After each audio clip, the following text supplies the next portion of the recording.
Hello, and welcome to the Stat Nerd Draft Report. Today, I have Connor Harr here with me. He's a contributor for Hoops Habit, and we're going to talk about a recent workout he was at in Las Vegas for some NBA prospects.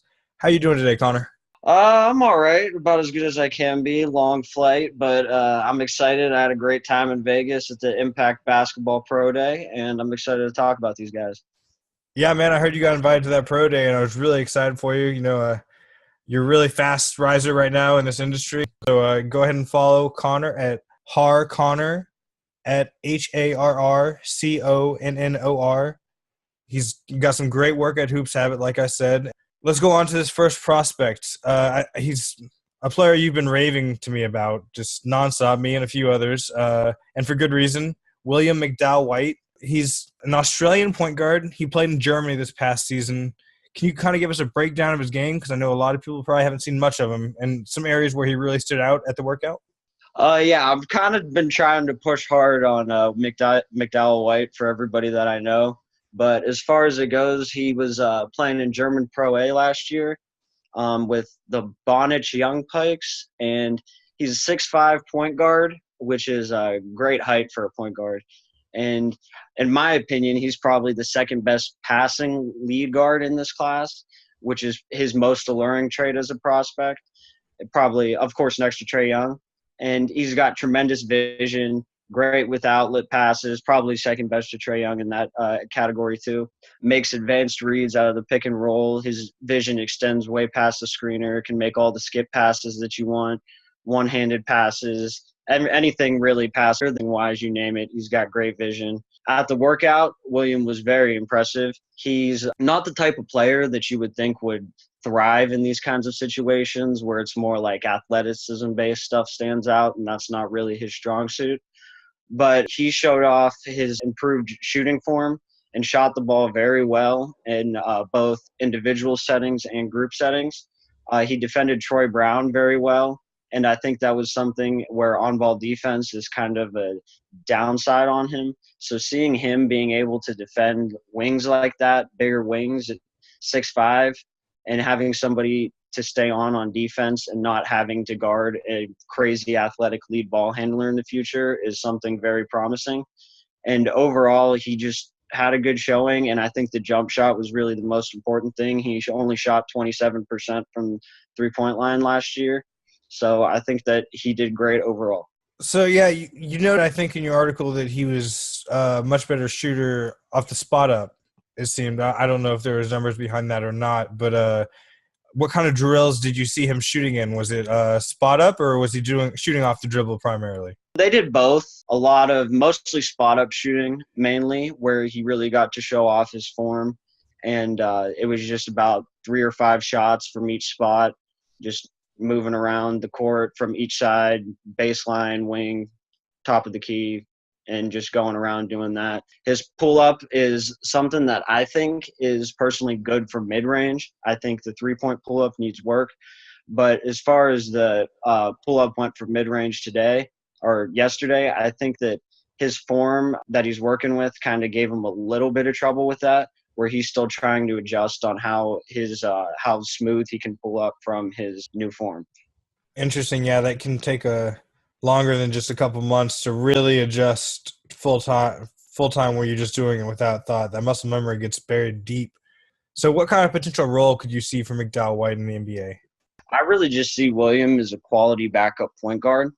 And I think that's something that has been very replaceable. Not quality backup point guards, but backup point guards in general have been very replaceable in the NBA.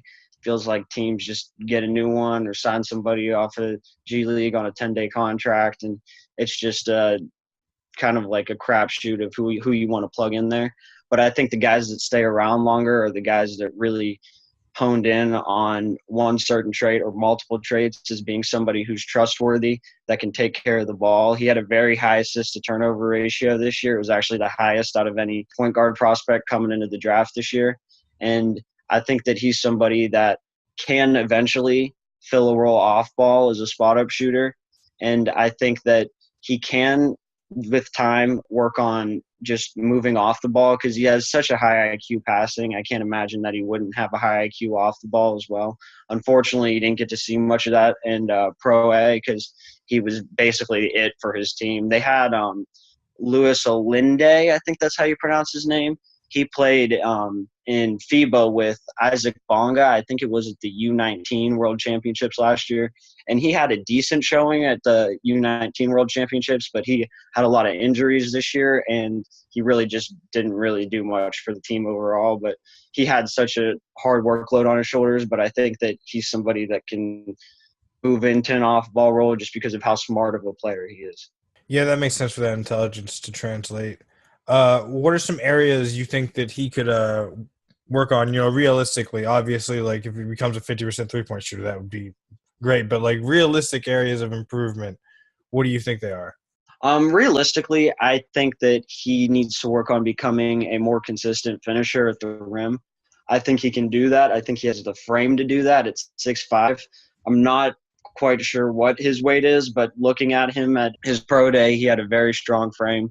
And just really working on the off-ball stuff, trying to make sure that he can maximize his value versatility offensively with his height and being able to work in a combo guard role where he just works on his shot and keeps continuing to work on it. And from what I've understood from talking to him, it's something that he really wants to work on and something that he's been trying to work on throughout this whole pre-draft process and throughout the year in Germany. Yeah, well, I'm really looking forward to see how he plays, not just this first year, because who knows if he comes over the first year or not. It'd be great if he did because, it's exciting to see new players. But just down the line, because I think he may be a player that 2-3 years people could think, he was a steal if he gets picked late in the second. Let's move on to the next player, Jacob Evans out of Cincinnati. He stood out to me probably the most among the list of players that you saw. Did he stand out in the workouts?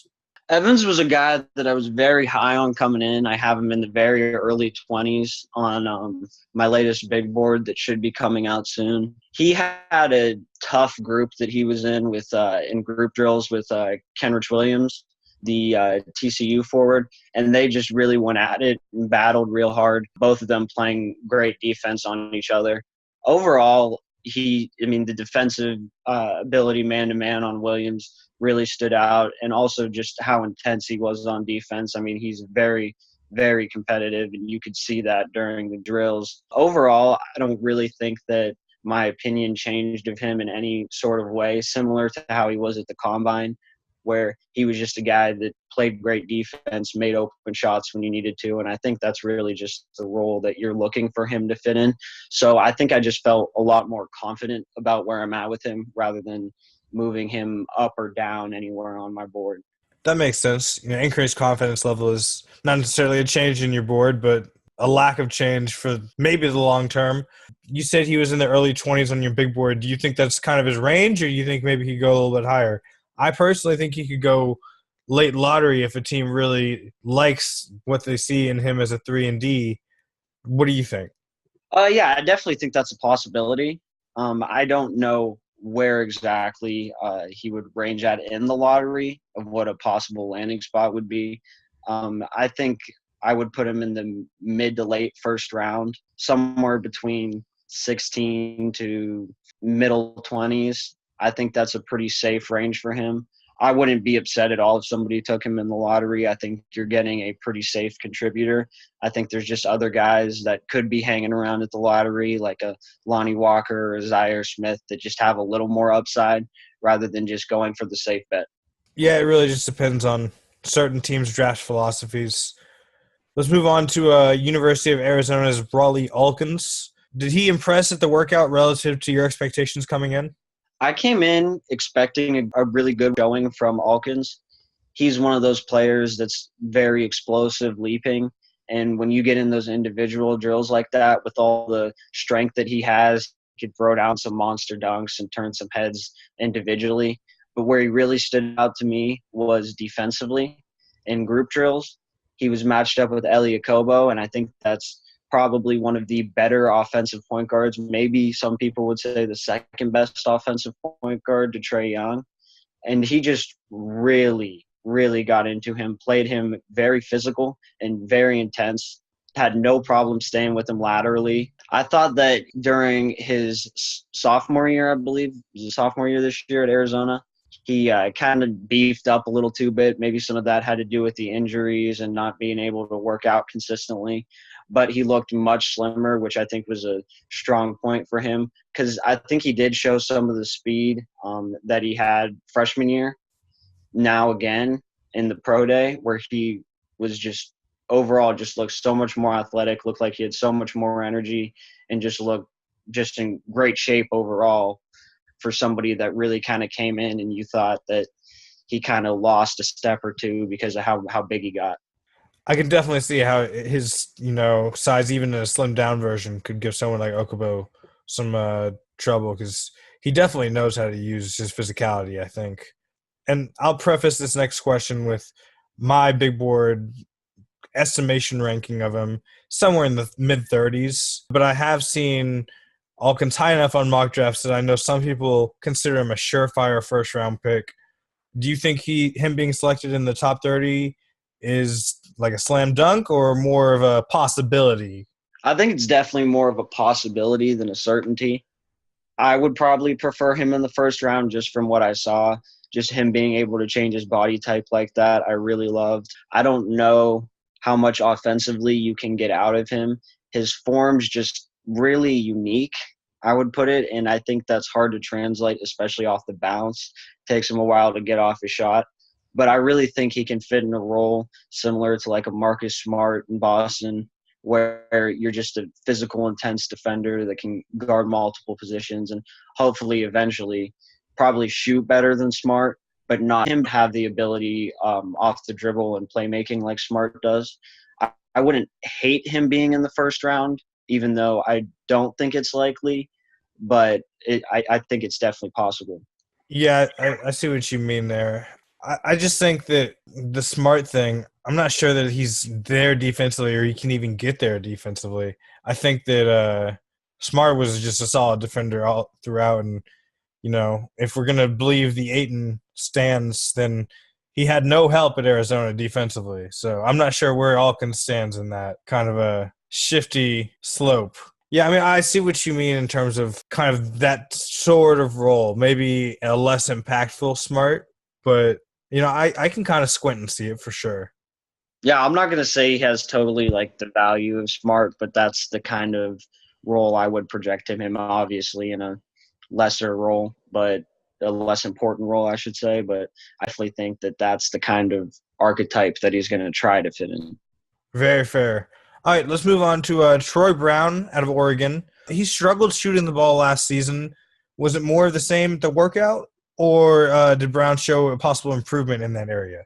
Well, first off, I'm somewhat new to this whole pre-draft process, but I think it says a lot about Troy Brown to be out there competing in 3-on-3 drills with these guys, even though most players that most players that are top 20 locks, like most people feel like Troy Brown is, wouldn't do this and probably just be doing individual drills, stuff against like a chair or just your trainer.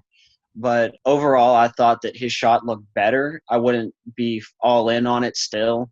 It was more consistent. I think he put out a video on Twitter a few weeks ago where he's been working on his form. I think his shot looks a little faster. My biggest thing with him, though, was I think I came away just slightly more impressed with his athleticism, where I think most people are down on him just being a flat-out horrible athlete, and I don't think he's a strong athlete, but I think he's definitely a serviceable athlete. I feel like most of the time when you put a guy in the mold of being such a high recruit and being a McDonald's All-American, that automatically means they have to be an elite athlete. And he's not, but I think he's definitely a serviceable athlete where it's not going to be a strength, but it's not going to be a weakness. Yeah, I've seen the opinion floated that he's like a bottom.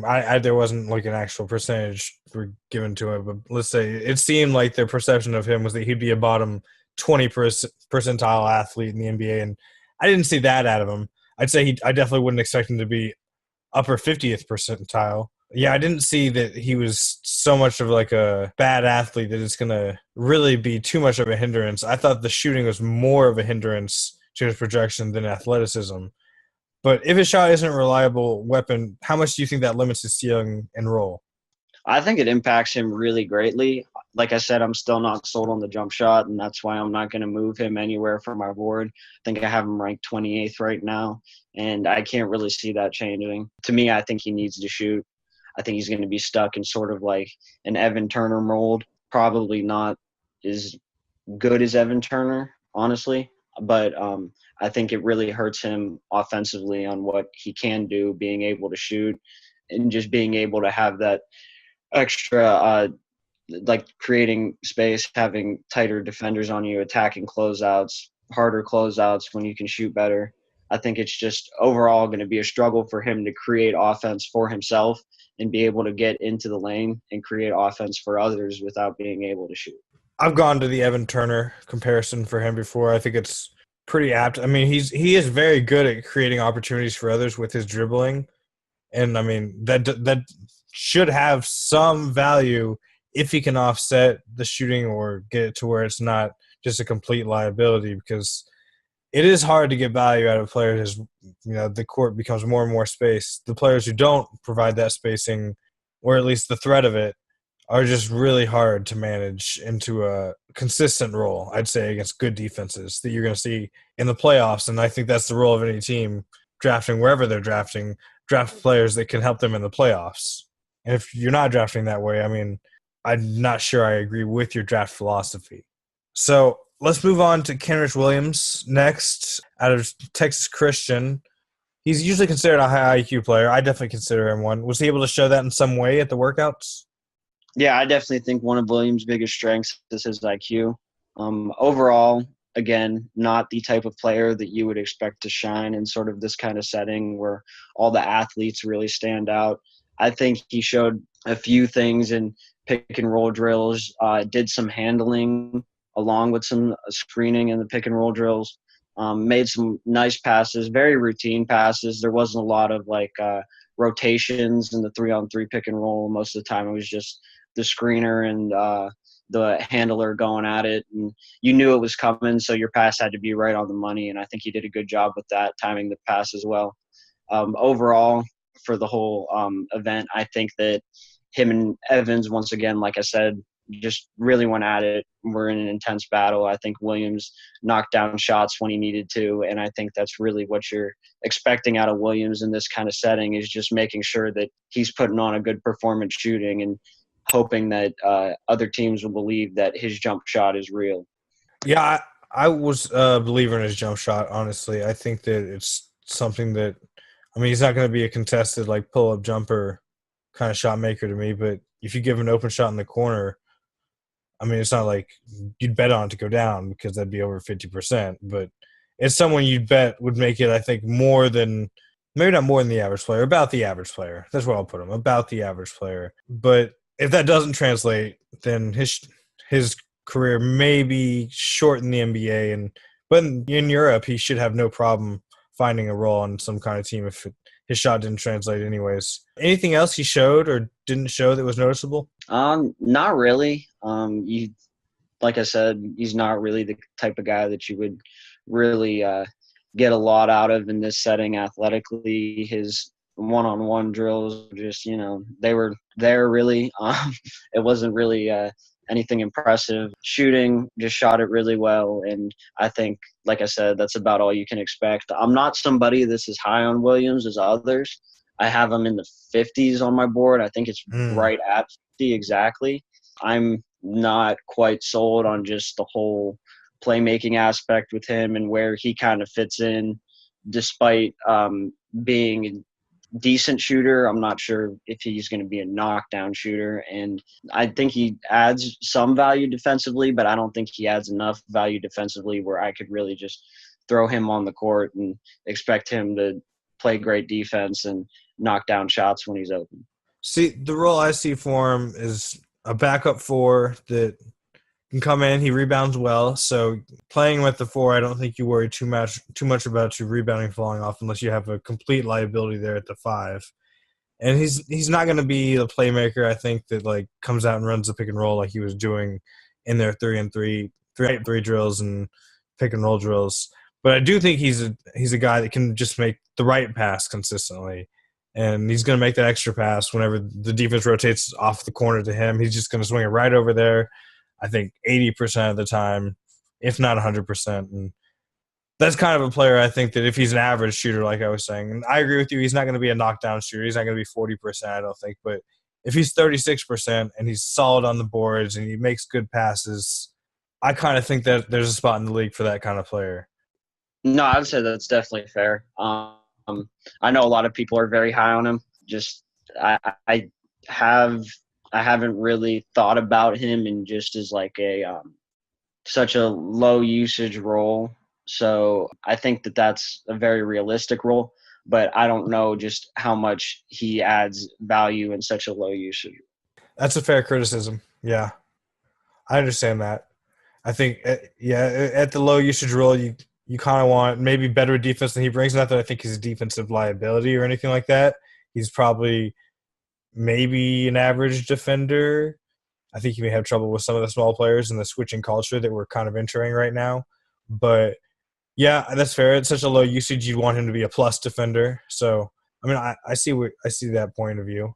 So let's move on to Eli Okobo next. He's known as a shooter, and like you said, he's one of the most well-regarded scoring point guards that there is in this class. And you mentioned he was going up against Alkins in some one-on-one drills. Did he show that kind of scoring, shooting touch, or was it a little bit rough with the physicality? Individually, he shot it really well, probably one of the best out of anybody there. And, you always want to say that everybody's going to hit every shot in an open gym. But with all the people that were there, all the coaches, all the scouts, there's so much added pressure. And I think that compared to everyone else, he was probably one of the best shooting both off the bounce and off the catch, at least individually. Once he got into group drills with Alkins, he really struggled. It was just such a tough matchup for him, especially with Alkins' physicality, like you mentioned. I think that what really stood out, though, was where a lot of people really love Okobo is in the ball screen situations. And when he was doing those ball screen drills with Elkins was able to fight over it right away, and there really wasn't much you could do. He wasn't necessarily as good with the passing as others in the ball screen drills. I wouldn't take that away as a big indicator because everybody knows it's coming. There's no help. Like, it's pretty much just you have to be absolutely on the money with the pass. And I think that him just really struggling to do anything off the screen offensively for himself and struggling passing was just something worth noting, not something that I would say was a huge indicator to take away as much as him just struggling overall and sort of like a one-on-one transition drill that they were doing with Elkins where he really struggled to create space with him. I did think that he did have a fair amount of shake. It wasn't really working out well against Elkins, but I think that it was more of a better defense and a rough matchup than Okobo's just being bad offensively. I think that he showed well in individuals, but he just got matched up with a tough defense. Yeah, that happens sometimes. And, basketball's not a one-on-one sport, so you shouldn't take too much from it, like you were saying. And even it's not even a 2-on-2 or 3-on-3 sport. It's a 5-on-5, so there's only so much you can take from those limited drills. What is Okobo's draft range, in your opinion?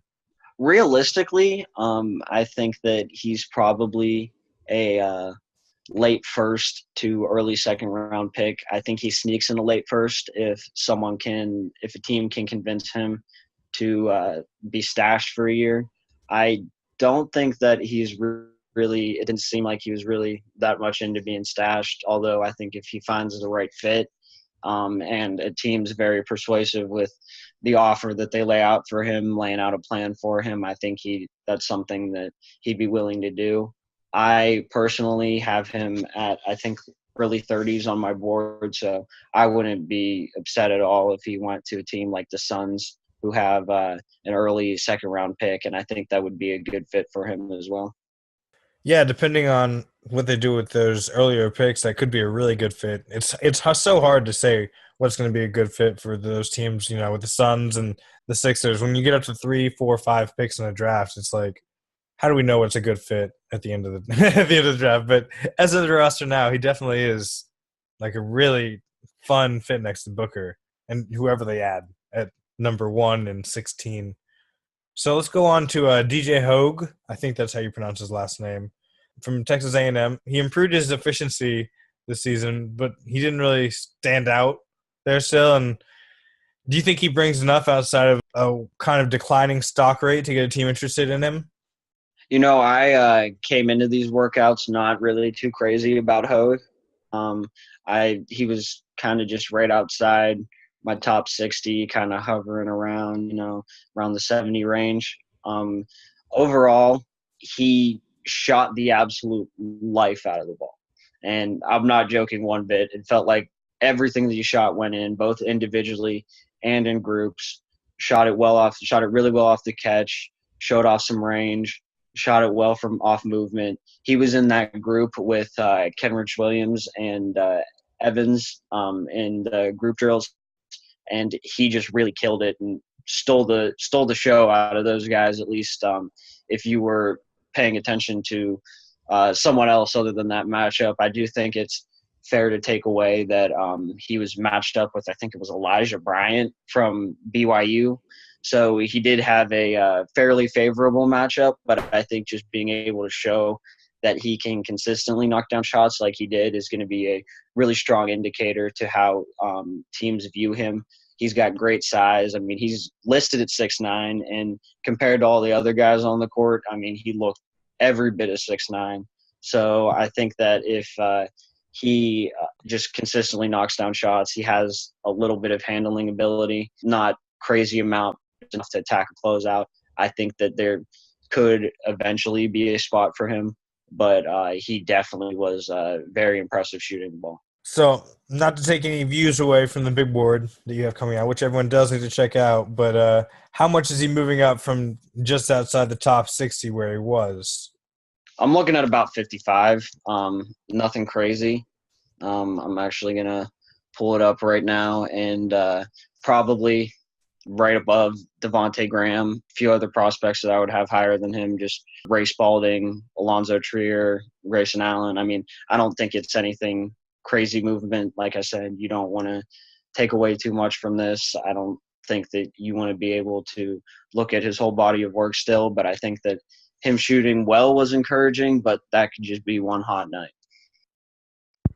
Very true. And it's not like he had any years where he was just like crazy knockdown. He's been pretty consistently, or I guess not even consistently. His freshman year, he was pretty below average, but the last 2 years, he's 37, 38%. So, I mean, pretty good. Nothing crazy, but his free throw percentage is concerning. So that's where you want to watch it. And like you said, it could just be one hot shooting night. And it's whereas a team in a workout, you kind of have to get weary of players having those hot shooting nights because while some players buck the trend of free throw percentage indicating shooting ability, they're more of outliers than I think people realize.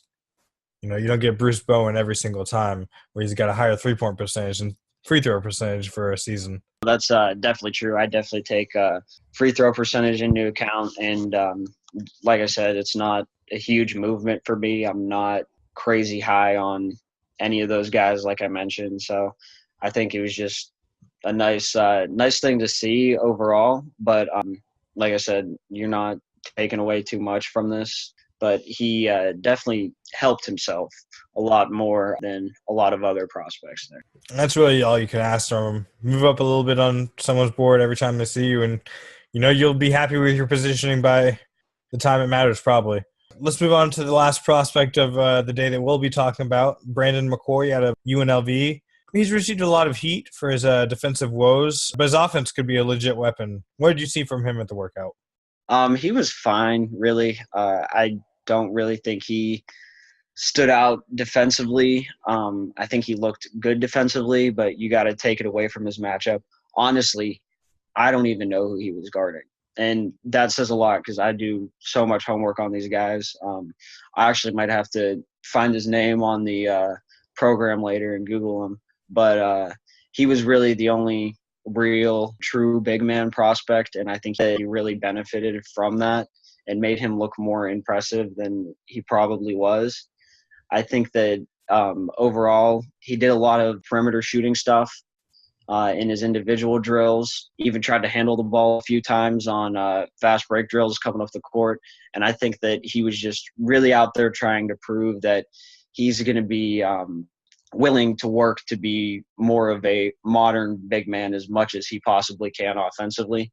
And I think that if that's really what he wants to do, and it wasn't just the way the workout was kind of set up, I think that that really says a lot for just how much he knows about the game and how well he wants to fit in the modern NBA. You beat me to my next question, man. I was going to ask you how he fits with the current league trends, but it seems like you at least think that he's making the effort to fit in with current league trends. And, I mean, as long as he's making the effort, it's got to make teams feel at least maybe not comfortable taking him if they weren't already, but if they're on the fence before, maybe they say, hey, we'll take a late second flyer on him for one of these teams that just has so many second-round picks. Not that Philadelphia needs another center necessarily. Maybe they do. I don't know. Were there any other prospects that we didn't cover today that you think deserve some note? Just really most of the other guys there, weren't really draftable guys, probably guys that you'll see in the EuroLeague. When I got there, the group that was going was made up of like Cassius Robertson from Missouri and Giddy Potts from, I believe, Middle Tennessee State. I didn't really get to see much of them. Anthony Simons was actually working out when I got there individually, so I got to see quite a little bit of him. Again, just individuals.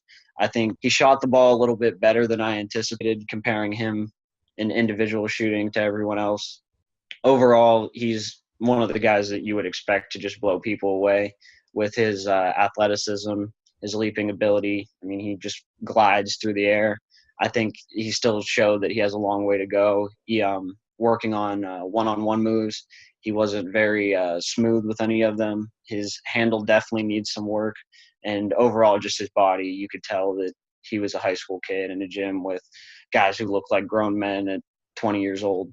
Yeah, that'll happen. I can't say I'm a huge fan of Simon's game at this point, but I still have some homework to do, so it's possible my mind changes on him. All right, well, I think we had an excellent talk today. Go ahead and plug your work at Hoops Habit and get your handle in for the listeners real quick. Yes, you can follow me on Twitter at Harr Connor, contributor at Hoops Habit. I recently just put out an article of my impressions from the Impact Basketball Pro Day, which is pretty much like the pod we just had. I should have a big board coming out within the next 1 or 2 days, actually, and a Wendell Carter Jr. profile that I'm going to try to get out in the next 3 days. And then once I finish the Wendell Carter Jr. profile, I'm going to try to get all the video footage that I took from Impact Basketball's Pro Day up onto YouTube. So you can check out my YouTube channel for that. Just Connor Harr. Like I said, he does a ton of great work. He's fast riser in this industry, and definitely give him a follow. My handle is at HoopsMetrox, HOOPSMetrox. I'm currently writing for the 94 Feet Report and Nylon Calculus. Give me a follow, give Connor a follow, and have an excellent day.